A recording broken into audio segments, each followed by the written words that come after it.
They came from the unknown, our once saved saviours. Ascanzi Royal Collegium Presentation. Lecture Sec.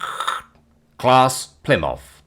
Lesson Log 36A BHHB 56641. In case you forgot or didn't know this, for some unthinkable reason, the term Death Order refers to a civilization or people originating from a planet that is hostile, and or more likely the case, a dying planet.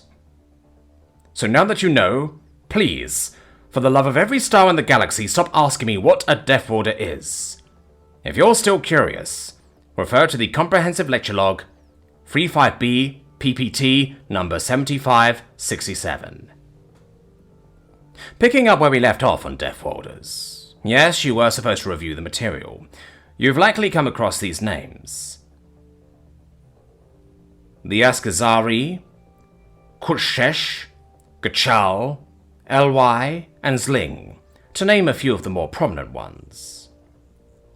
All of these names and more are those of once prosperous Death Order civilizations, each from a single Class 8 or above inhabitable planet in their respective solar system. But among all the Death Orders known to the galactic community, one stands out above the rest. The only Death Order species not to appear on that list you were to review. Because we, the Ascanzi, helped them in their greatest time of need. Because we helped the humans in secret, and failed them. Let me explain. 50 Standard Galactic Units of Millennium Time, GMT, equivalent to 200 Ascanzi years if you don't know the conversion, or 300 human years for all of you humanomaniacs undoubtedly listening in on this presentation. That's how long ago we helped them. Out of all the Death Orders, humans are one of only 3 Death Order civilizations to leave the gravity well of their planet en masse, but as you'll learn later, they are no longer around, despite our help. You see, galactic law of first contact forbids us from initiating first contact with pre-space capable civilizations, or, more specifically, those who had yet to leave their home system, lest their evolution and unique culture be irrevocably affected by our intervention. Humanity was different, and our intervention was walking a line so thin we only informed the Galactic Council on a need-to-know basis. You see, humanity's homeworld was dying. We have recently, after decades of computer simulations and what little information we garnered from the humans in their short time, determined that due to an ancient battle fought during the Wars of Union, some 3000 GMT past, an ancient Harbinger-class dreadnought weighing approximately 50 megatons by human standards was critically damaged with all hands lost and sent veering adrift, disappearing into the unknown. This dreadnought drifted aimlessly for nearly all that time, until it entered the system now simply known as Sol, the human's home system. And right for a collision course with Earth's Atlantic Ocean. Granted, the crash itself did not immediately cause a global catastrophe, other than causing a massive tsunami that wiped out several major coastal cities and towns, but it did alter its orbit slightly closer into their sun's gravity well, causing the planet to start spiraling ever closer to the star. It took humanity 2 of their years to realize this, and another 10 years to reverse engineer enough of the dreadnought to construct vessels capable of leaving their planet into space. 5 years later, they built the first of their Ark-class life ships, each capable of holding approximately 300,000 people, including facilities to support such a population. Sadly, only 7 of those Ark ships had been built by the time Earth was scorched bare by the increased heat of the star's proximity, and eventual absorption into the star itself.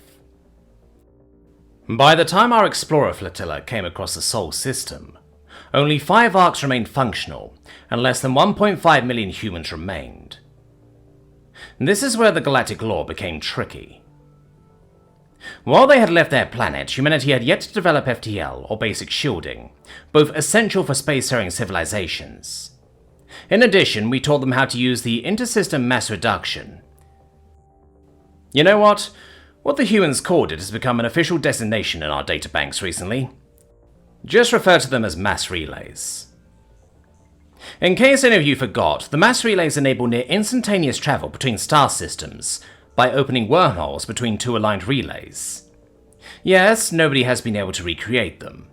No, we don't know which of the ancient civilizations created them. And no, you cannot go and yeet a stick of explosives at the relays for shits and giggles. Why do I even need to say this? Getting back on the subject at hand, we as Scifi followed our hearts.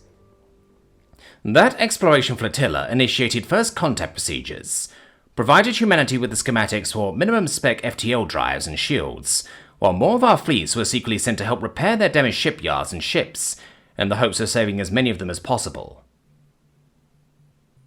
Unfortunately, our people had to leave after a single GMT due to inquiries by the GC as to why one of our flotillas was spending an above normal length of time in a single system that had no habitable planets in it.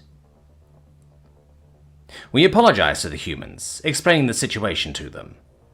They were surprisingly understanding with us, thanking us profusely for the help, and vowing to one day return the favour with interest. To this day, I myself am not certain what they meant with that. Since then, we've only heard scant messages from the humans. Indecipherable messages of dots and beeps we attributed to background static. We did send one more flotilla 10 GMT ago, but they sadly found the system dead and barren. Several enormous hulks of broken Ark-class life ships and unknown shipyards, floating lazily in the void between planets. We believe that the humans had perished in their system. But enough about that. For homework, you are to read up on the LY. The next lecture log will revolve around the only known Death Order species to achieve successful space civilization, and its saddening downfall. 8 GMT later, a Scifi subspace broadcasting station. This is Prince Polask Ascanzi of the Ascanzi civilization. I am sending this message on behalf of my sire, King Ascanzi, the 53rd of his name. Our planet is undergoing unexpected and unprecedented seismic and volcanic activity. Already, our people are perishing by the hundreds of thousands. To anyone hearing this, we beg for aid. Our passenger ships are too few for evacuation. Polask Ascanzi spoke clearly, his voice tinged with desperation. Our people need help. Please. The prince ended the broadcast, then waited with bated breath for a response from the galactic community. For hours he stood there at the console, rooted in place by hope and desperation alone, before he slumped his shoulders and turned away, believing that no one would help them. Polask Ascanzi flinched when a message was broadcast back, the message being automatically translated and displayed across the Ascanzi homeworld.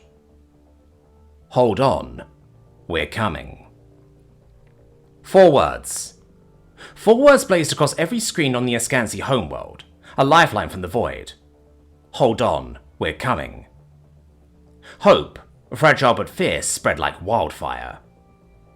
But one question remained on everyone's lips. Who had sent that message? No sender ID had been attached to the message, nor was the sent message in any known galactic language. That answer came that same evening. And no, it wasn't the science fleet sent by other members of the galactic community who had come to witness the death of a planet for scientific purposes. No, it was what happened after the mass relay had realigned itself to a new, unknown relay after the last of the science fleets had arrived. It was a single ship, crudely designed with efficiency and practicality prioritized over visual appearance, no bigger than a corvette, its design unknown to all witnessing its arrival. What came next was breathtaking, as more ships appeared by the tens. Ships of all shapes and sizes, some clearly designed as freight haulers, others as blocky passenger transports, all of them equally rough, blocky and primitive in design. Then tens became hundreds. The frequency of ships arriving through the relay sharply increased until thousands of ships appeared. The sheer size of the fleet blocking the view of the mass relay's Dyson Sphere power core from any and all observation satellites. Then came the shocker. A massive ship, strongly resembling a Harbinger-class dreadnought, and a fleet of smaller military vessels appeared, taking up positions near the mass relay.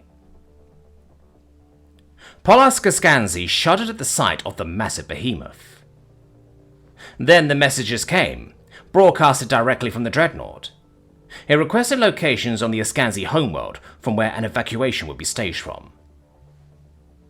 The Ascanzi king, Ascanzi the 53rd, ordered a channel open to the dreadnought, wanting clarification for its presence in his home system. "This is Admiral Shioma of the Terran Evacuation Fleet." Those words echoed through the palace before King Ascanzi could even ask who the newcomers were. "Centuries ago, you saved us when we had no hope. Today, we return that favor, with interest." The words echoed through the palace, met first with stunned silence, then frantic whispers. Humans? Alive? It was unthinkable, and yet here they were. Polas was the first to snap out of it. He began calling out locations. Each time he did, a part of the human fleet detached itself from the main fleet and flew directly for the specific locations mentioned by the prince. By the end of the week, over 6 billion Ascanzi people had been safely evacuated from the dying planet, bringing forth much celebration amongst the survivors, and sorrow amongst the humans, who hadn't managed to save the other 3 billion lives in time. By the end of the month, all living Ascanzi people had been brought to various Ascanzi colony worlds, one of which became the new capital. 2 human years later. Humanity's introduction to the galaxy was as blunt as the armament of their dreadnought, a silent threat that left no room for doubt. They arrived as an enigma and a cautionary tale, their ships crude yet functional, their presence a defiance of every prediction of their extinction. At first, humanity's arrival was met with cold stares and thinly veiled disdain. But humanity had faced extinction. They could endure cold shoulders. But the humans persevered. They adapted. Their ships, now no longer hiding in some unknown corner of the galaxy, now traveled all throughout the galactic community. They brought with them music that moved alien hearts, food that challenged palates, and stories of survival that inspired generations to come. They served as cheap passenger transports, merchants, and occasionally armed escorts for those in need. Before people knew it, cultures began intermingling. The galaxy experienced an unprecedented tourism boom, as people could now afford to travel to other planets. And that ancient-looking dreadnought they had? Nobody but the humans knew where it went. For apart from the occasional frigate and the frequent corvettes, no military ship ever left human space since that time. Humans, once kept at arm's distance, were now kept at hand's distance, but in time they too would find their place amongst the stars. The only deaf worlders to stand the test of time, rising from the ashes of their world to save another. The once saved saviours of the Ascanzi people.